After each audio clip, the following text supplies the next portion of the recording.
I've always wanted to steal Bart's line, and then I did it.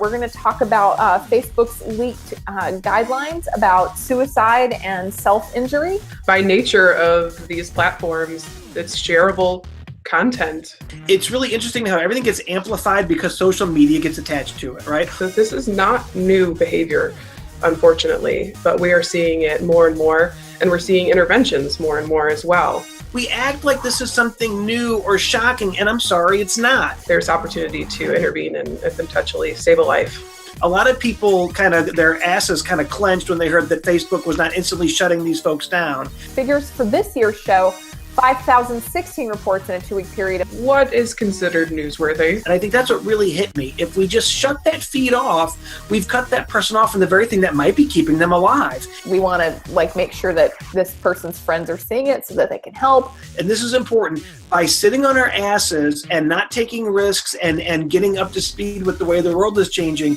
we're letting a whole other group of folks dominate the data and the information about this stuff. Normal is relative.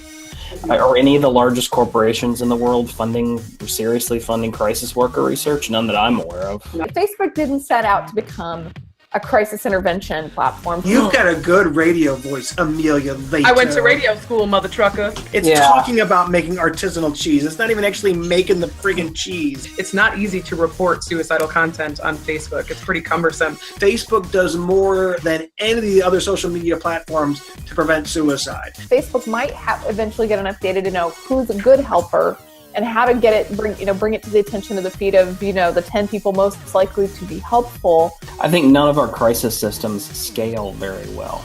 Did you get that from my Tinder profile? Fully passive, Tony? I did, actually. And I was trying to slip it in there, but you went ahead and brought it out. You slide. Did you swipe left on me? I knew it. The whole thing about Facebook is that they could probably, provide those resources and then see if people who know them are more effective than people who don't know them. I guarantee you, I am willing to put money that you would get more people clicking on a get help for than you would report. Can you guys imagine what it would be like to be able to find a suicide prevention training on Facebook?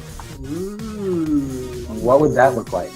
Smart people out there, go and do it, will you? It's time we quit focusing on what we were doing yesterday, get our shit together, and start looking at what we need to do to meet the need in the future. And this show is a good first step.